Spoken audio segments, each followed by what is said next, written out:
Your boss calls you 3 times a day to check on the progress of the same task. He reviews every comma of your email before you send it. He even needs to approve the color of the pen you use. If you're thinking that's my boss, take a deep breath. You're dealing with a micromanager. And look, before you explode or quit, you need to understand what's going on in this person's head. Because when you understand the psychology behind micromanagement, you gain the power to deal with it intelligently. And more importantly, you discover when it's worth staying and when it's time to leave. So stick with me until the end, because I'm going to show you exactly how to transform this toxic relationship or how to get out of it without burning bridges. First, you need to understand one thing. Micromanagement is almost never about you. It's about them. And that changes everything. Most micromanagers suffer from deep-seated control anxiety. They wake up in the middle of the night thinking about everything that could go wrong. For them, delegating isn't empowering the team. It's losing control of a ship that's always about to sink on their heads. And you know what the cruelest detail is? Behind that boss who seems so self-assured, so demanding, so perfectionist, there's actually a giant insecurity. They don't trust that you'll do it right, because deep down they don't even trust that they themselves would do it right. It's a projection of their own internal doubt. Many of these managers got where they are by being super meticulous, doing everything themselves, and now they don't know how to function any other way. They confuse being necessary with being a good leader. They need to be indispensable to feel valuable, and then you become a hostage to their emotional need. Understanding this doesn't justify the behavior, but it gives you a huge strategic advantage. Now let's look at the numbers, because data doesn't lie. A study by Trinity Solutions showed that micromanagement reduces team productivity by up to 23%. 23%. Do you know what that means? It means that the person who thinks they are guaranteeing quality is actually destroying results. And there's more. 85% of employees who suffer from micromanagement report a drop in morale and motivation. Team turnover with micromanagers is 48% higher than average. In other words, in addition to producing less, good people leave. And do you know how much that costs the company? Replacing an employee costs on average 50% to 200% of their annual salary. So that boss who thinks they're saving the company by controlling every detail is literally bleeding money and talent from the organization. It's a slow-motion self-inflicted wound. Now pay attention, because there are 3 main types of micromanagers, and identifying which one you are is essential to knowing how to act. First, the anxious micromanager. This is the one who texts you on Saturday night asking if you remember to send that email on Monday. He doesn't do it out of malice. He does it because he can't switch off his brain. It's as if he has 1,000 tabs open in his head all the time. He needs constant reassurance, to know that everything is under control. With this type, the strategy is to create predictable update rituals to calm his anxiety. Second type, the perfectionist micromanager. This one is the one who redoes his work, even when it's good. For him, good is never good enough. He has such high standards that even he himself cannot reach them, but he projects this onto the team. This type usually comes from a history of success based on technical excellence. And now he has become a manager, but continues to think like an executor. With him, you need to document clear success criteria before starting any task. And the third, the most toxic, the pathological micromanager/controller. This one doesn't want to help. They want to dominate. They use control as a way to exert power and keep everyone dependent on them. They purposefully sabotage the team's autonomy because they need to feel superior. Warning signs.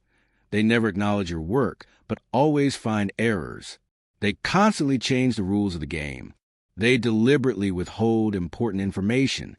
With this type, no amount of talking will solve anything. You have 2 options. Document everything to protect yourself or start looking for another job. Okay, now let's get down to business. How to deal with this in practice. Strategy number 1. Anticipate his needs before he asks. If you know your boss will ask you about the project status on Wednesday, send a structured update on Tuesday. Hi, I know you like to keep a close eye on things. So here's the progress. X, Y, and Z completed, A and B in progress, next step C and D. This takes the power away from the demanding side and puts you in control of the narrative. You go from reactive to proactive. Strategy number 2, establish clear communication agreements. Schedule a frank conversation. For me to deliver the best results, what works best for you? Me updating you daily at the end of the day? Or do we do a 15-minute check-in on Monday, Wednesday, and Friday? You give options, but you create boundaries. This transforms chaotic micromanagement into a predictable structure. Strategy number 3, show the impact of the behavior without attacking. Use data and feelings. I've noticed that in the last 3 weeks, we reviewed the same report 6 times. I highly value your expertise, but I feel like my autonomy is decreasing, and this is affecting my confidence. Can we find a middle ground? You don't attack. You share the emotional and professional consequences. Strategy number 4, create small, documented successes. Start with a small task. Deliver it perfectly. Document the result. Then ask for a little more autonomy next time. It's like training a confidence muscle. Micromanagers need to see concrete evidence that you are trustworthy. Show it, don't tell it. Now, if you've tried all of this for 3 to 6 months and nothing has changed, it's time to consider the unofficial 5th strategy, planning your strategic exit. Let's be honest. Sometimes the best move is to leave, and I'll give you clear signs that that time has come. First, if micromanagement is causing physical symptoms, you don't sleep well, you have stomach aches before work, anxiety attacks. No job is worth your mental health. Second sign, if you've stopped growing professionally. If it's been 6 months since you learned anything new because your boss doesn't let you do anything on your own, you're regressing in your career.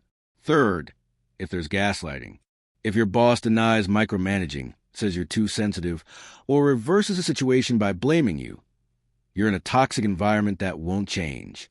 Fourth sign, if the entire company culture is like that. If it's not just your boss, if other managers are also micromanaging, the problem is systemic, and you won't change a corporate culture alone. When you decide to leave, do it right. First, find your next job before quitting.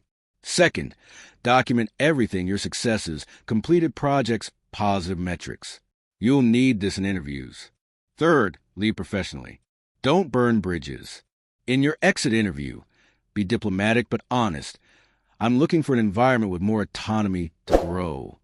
And fourth, use this experience as a learning opportunity. In future interviews, ask questions about management style, autonomy, and feedback culture. Don't fall into the same trap twice. Look, dealing with micromanagement is one of the most valuable professional skills you can develop, because if you can manage upwards, you can manage anything. But it's also crucial to know when a situation is beyond repair. Your career is too long to waste years in a place that diminishes you.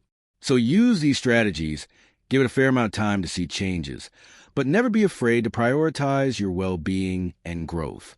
If this video helped you, leave a like, share it with that friend who's suffering from a controlling boss, and tell me in the comments, what type of micromanager have you faced? Let's create a support community here. And remember, you deserve to work in a place that values your autonomy and competence. Until the next video.